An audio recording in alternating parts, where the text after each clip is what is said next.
Eugenics. Ice cream first.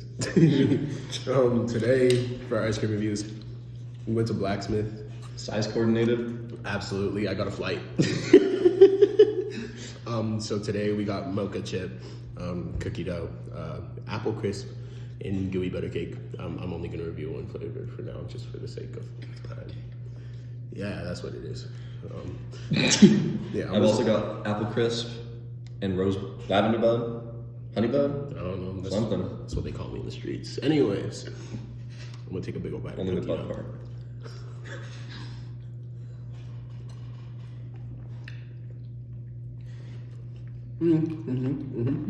Like on an overall, okay, yeah, sure, take some.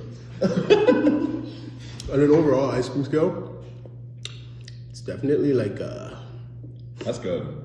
like overall scale, it's an 8 or 9 for sure. Yeah. But on the blacksmith scale, because my big ass is That's a like a blacksmith 6. connoisseur, it's a 6.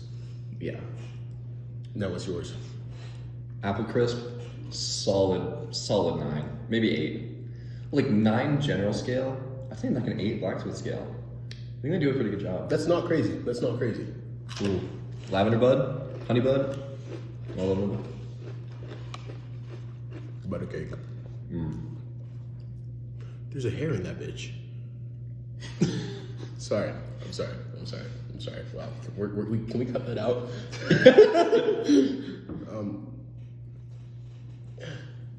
There's a hair in it. Really? No, that's just part of the honey butter cake. 0 out of 10. Okay, let's talk eugenics. Yep. So I feel like the main questions we kind of want to touch on are like, what is eugenics? How has it evolved in like the modern day and age, particularly within like 21st century science? Where do ethics, race, and class fit in? And is genetic control ever moral? But first, I think we hit a little pros and cons list of eugenics. I mean, let's define eugenics. Let's Fine, get it on there. Fine. I know you want to get right into the pros, but the main definition that we're going to kind of be operating under is that eugenics is the study of arranging reproduction to increase desirable traits, and particularly trying to weed out negative or dysgenic traits. And it originates from Sir Francis Galton in the early 20th century, and it's been kind of the product of a large rise in scientific racism and has been justification for a lot of very, very terrible actions. Yeah, pretty much. Yeah. Now can I do my pros and cons? Yeah. Yes. Okay. So we have a whiteboard this time. It's more official. We do. So I am going to take the honor of doing the pros. Of course you are. Oh wow, yeah. It's backwards on the camera. Flip it in post. Anyways, sorry. So, for my first pro, harm reduction.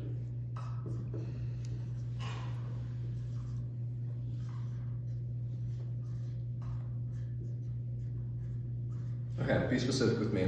Where do you feel like it's reducing harm? There will be less kids born into neglectful and abusive households if we limit like those households' ability to have kids. So specifically like known domestic abusers not being Exactly. allowed. Okay. Exactly. If they're a known domestic abuser, have a past of domestic abuse with their partners, spouses, anything like that, we could be saving some kids from some rough childhoods. Okay. Right. Yeah. I mean, we'll go first con.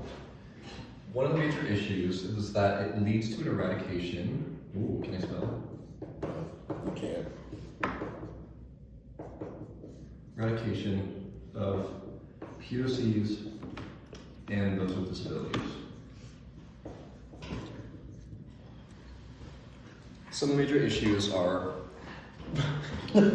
those who are proponents of eugenic policies tend to specifically target people of color, minority groups, and especially those with disabilities. Okay. And it could lead to a significant reduction in those populations, especially within the United States or other areas where eugenic policies are implemented. Okay, fine. We might have a little bit of a push there. Okay. Next, I got disease reduction.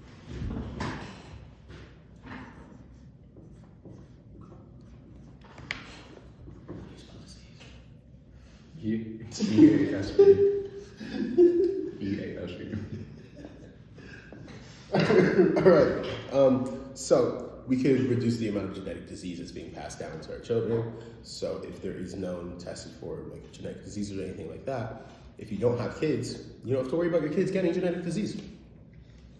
I mean, I also could see that when it comes to healthcare costs and overall reduction in taxes. If there's less people that have chronic conditions that have to be treated, there's less tax burden on those outside conditions. Exactly. I do feel like the issue with that is violation of bodily autonomy.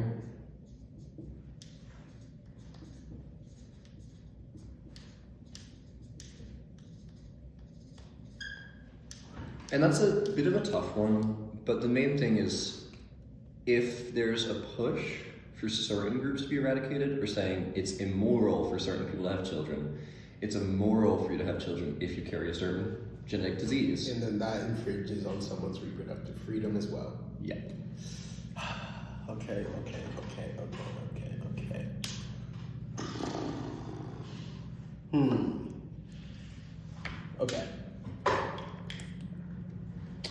We could do.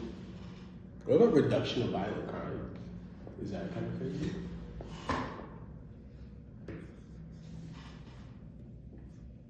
Can I write? Jesus.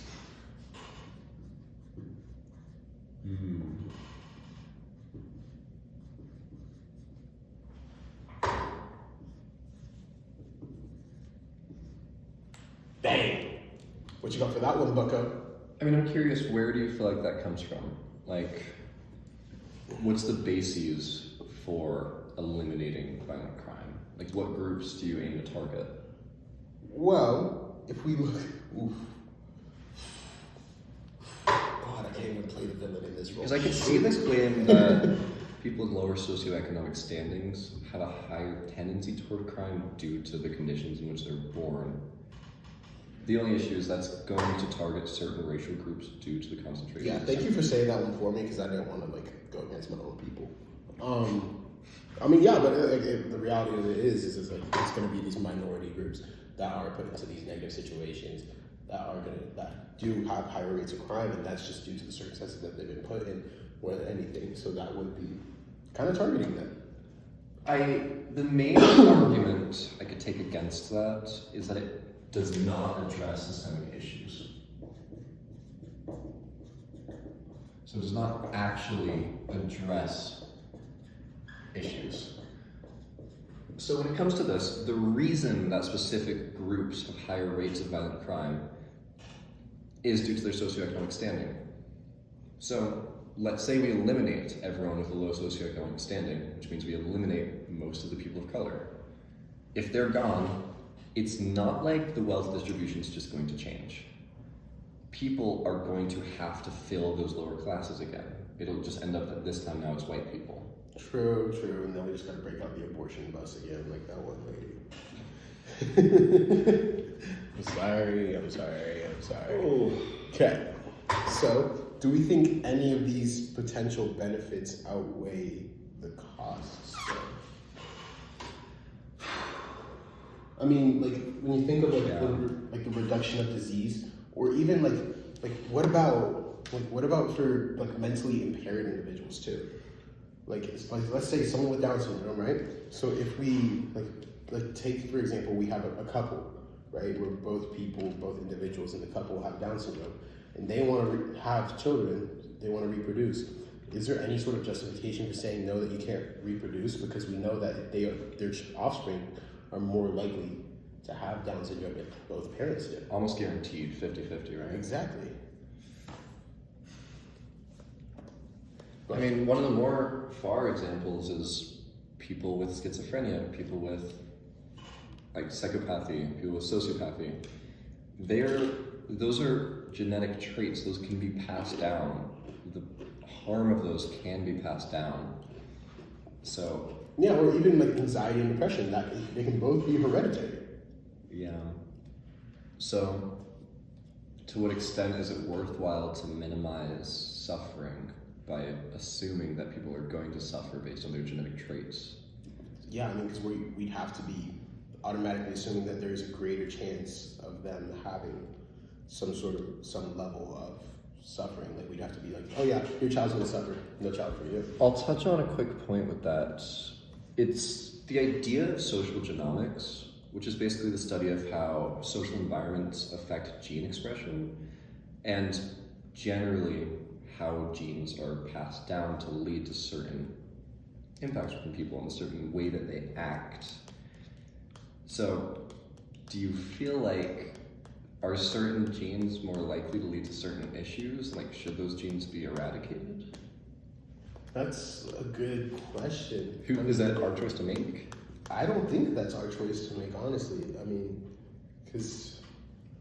that's like, even though sure there is like, they have more of a likelihood for something negative to happen, if we had a better system in place to where we could help prevent these issues after the child is born and like help like foster a child in a productive way, like even like should they be put into some sort of foster program or anything like that, I mean, those issues wouldn't be the issue.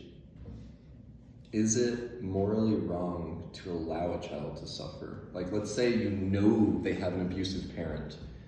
Is it morally wrong to allow that parent to have the child, knowing that the child will be abused? Well, I think that is more of a thing where like we would have to work on like our child protective services system rather than not allowing that child to be brought into this world. I mean, it's like, what if that child's like next Michael Jordan? So more of addressing what could have led to the issue rather than just trying to... Exactly. I mean, it's not a matter of us giving or taking the child life. I think it's a matter of fixing what's like reforming the parents. Would you say that some people are born inherently evil? Absolutely not. Yeah. Absolutely not. I mean, like, we're all born on like this evil mental plane. We're all born idiots. You know what I mean? So it's like, it's about what information that we choose to take in or what information is fed to us. But no one's going to be born inherently evil. What about like inherently inclined toward violence, inclined towards domestic abuse, I mean, drug abuse, or... I think that they might get born into areas and systems that are going to be putting more pressure on them for doing all these things. I mean, we know that like drugs and alcohol are pushed more on like these lower socioeconomic status like groups, right? So it's like even like go look at a gas station in the middle of Draper and then go look at a gas station in the middle of West Valley. Tell me how many beer posters you see outside of each one. Like, you know what I mean? Like, it's like there's going to be more advertisement for alcohol or any sort of like potential vice towards these lower economic groups. So I don't think it's their individual fault. Like, once they're born, that they're automatically more likely to be a drug addict. I think they're more likely to be exposed to the advertising and have it pushed upon them. Okay, I can definitely get on that.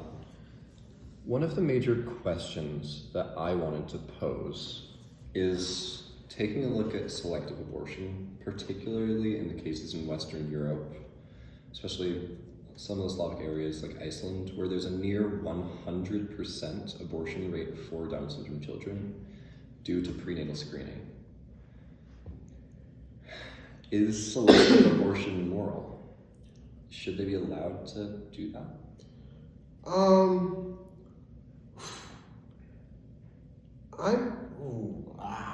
See, because this brings up an idea in my head of the argument of pro-choice and pro-life, and I mean, like, because for my personal views, for my own standings, I'm very much so towards pro-choice, right?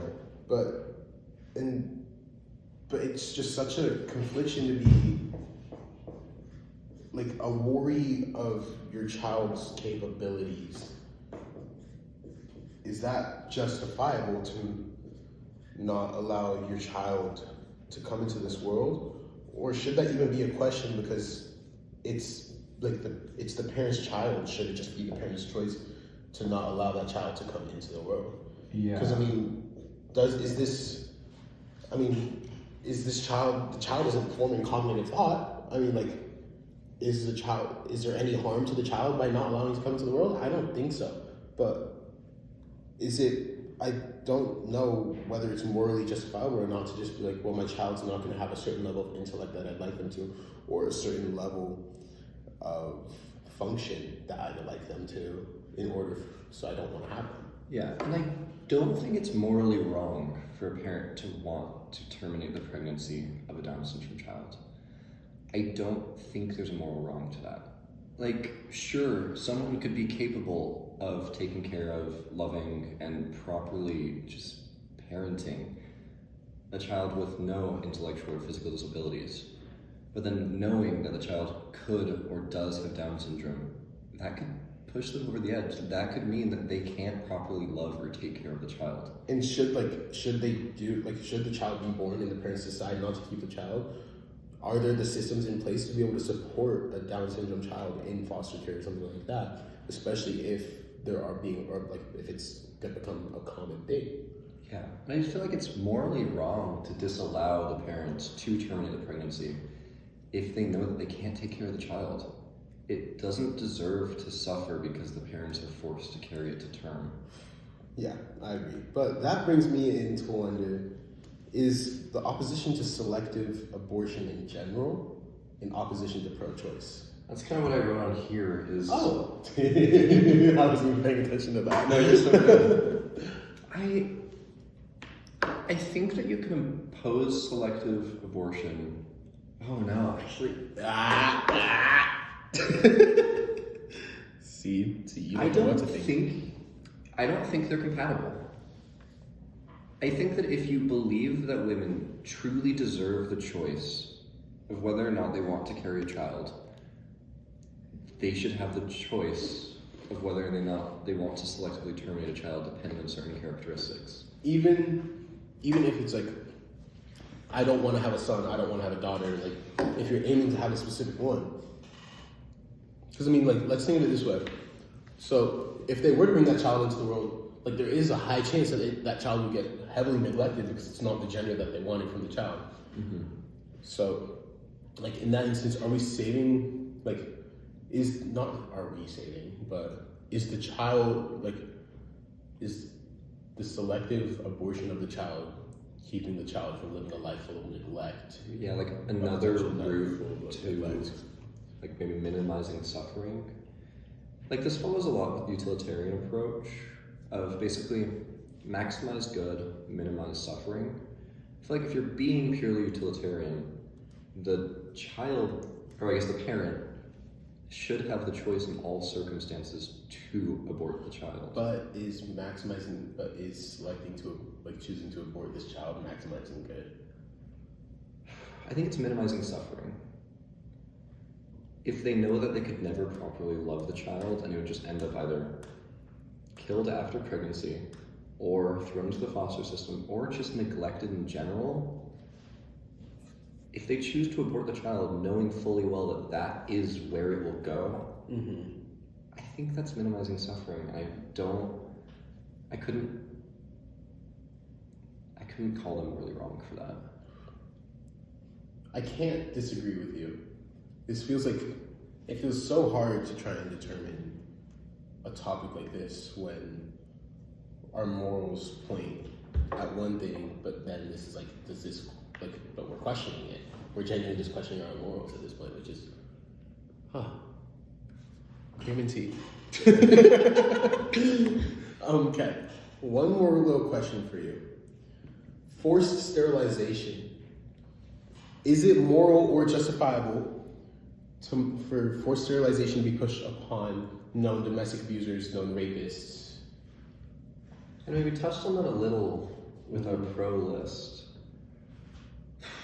If we're thinking utilitarian, it is morally justifiable.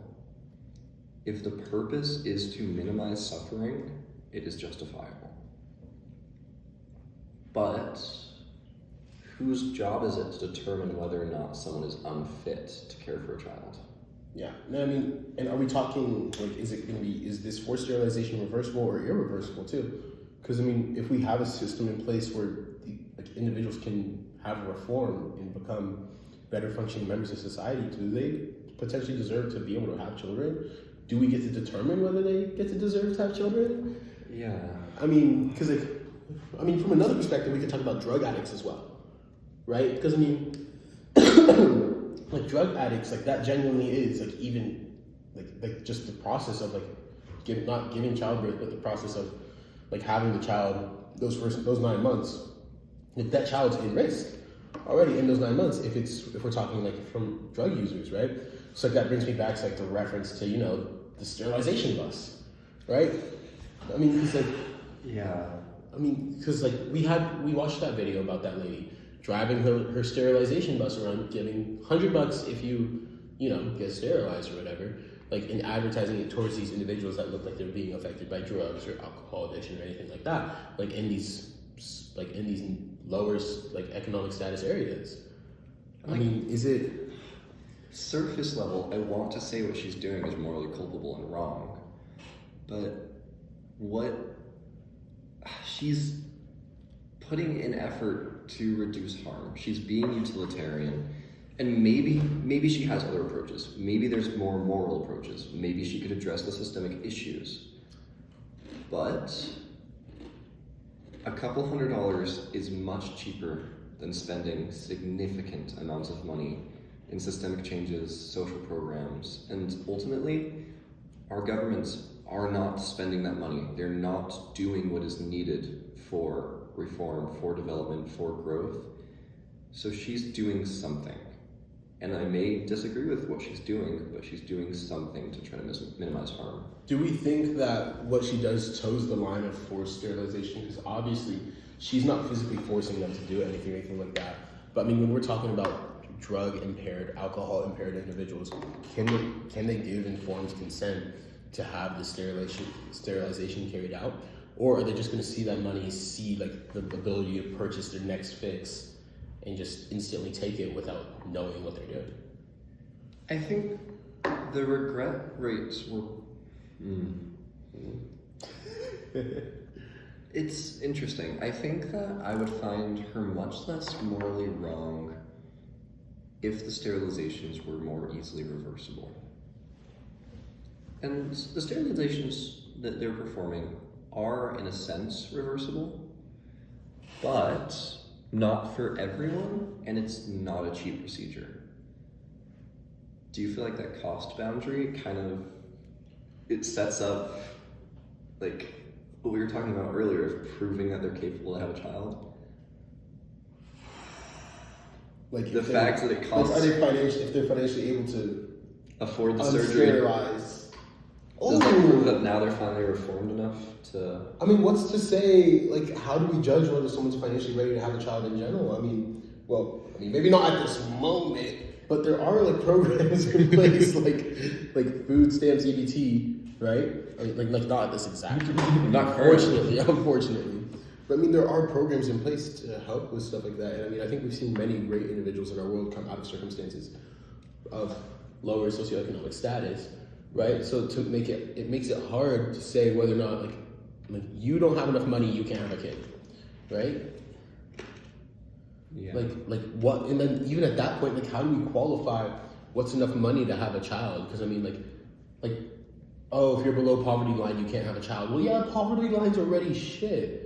You know what I mean? Like there is no. I don't think there's any way to quantify how much money is enough money to have a kid. I think I would definitely agree with you in that. And that also ends up being very selective with the groups of people that cannot have a kid. Exactly. Oh. Okay. Let's...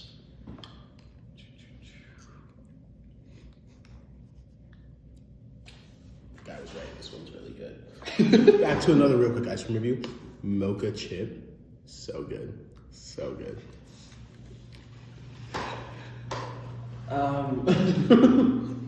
There is one question I want to touch on, mentioned by Edda earlier on in our class, that I haven't really been able to stop thinking about.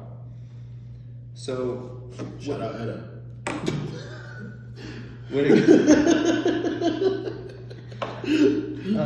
When it comes to selective abortion of Down syndrome children in Iceland, they're offered prenatal screenings for Down syndrome.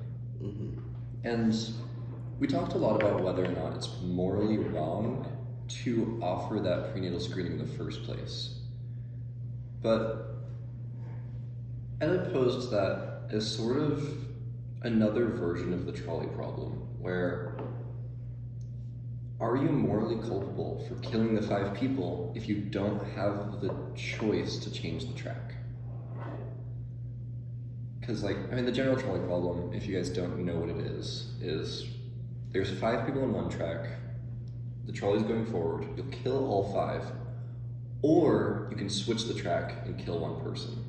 But let's say now you don't know if you can switch the track, and that's kind of what Etta means as an analogy to given choice to have a selective abortion. I think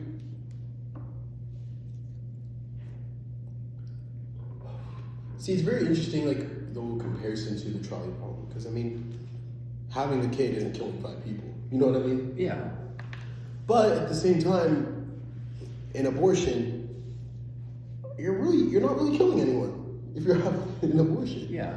You know what I mean? And so I don't know, because there is you could make the argument that by giving the parents the option to know whether or not to have a prenatal screening, you could at least, even if they choose to still have the child, you're giving them a certain level of mental preparation. Yeah. Before having the child. And I think our big issue is whether or not it's moral to provide, or I guess to tell them about the prenatal screening beforehand. Is it? I think so, because imagine, for some reason, imagine that they do have the kid and they don't find themselves capable of taking care of that kid, and they do give it up to the system. Yeah. Or something like that. That child is not going to have a very fun upbringing if they're being left to the system, and they're not going to get access to anything that they really need if they're going to be thrown into that system. So I think, or if they simply just kill the child after it's born, that's exactly not even worse. Of. Yeah. So I'm not against the prenatal screening. I'm not against Yeah, prenatal screenings, chill. Yeah, because a lot of the focus, especially with kind of the trolley problem idea, is again going back to the utilitarian approach. The utilitarian approach to the trolley problem is switch the track, minimize suffering. And when it comes to determination of the selective abortion or selective termination of a Down syndrome child, the intent is minimizing suffering. Mm-hmm. So it's a little hard there. Yeah. I don't know, man. But back to my ice cream. Okay. So unfortunately, we did not get to review the gooey butter cake. There was a hair in that. Are you sure? I swear there was a hair in it. I swear there was a hair in it. You saw the hair. It was black. Yeah, you can review the gooey butter cake. It's one of my favorite flavors too. I'm not gonna lie. Oh. Exactly. It's probably, I get it every single time I go, right? And so it's I'm strongly disappointed that there was a hair in this. But anyways, yeah. I hope you enjoyed this edition of Cream and Tea, right? Some mocha ice cream. And a question I really want to leave you with is, would we risk by trying to perfect humanity? By trying to minimize suffering? By trying to control, I guess, what is good, who should exist, who shouldn't exist? Are we getting rid of Hitlers, or are we making more Hitlers, essentially? Anyways, yeah, bye!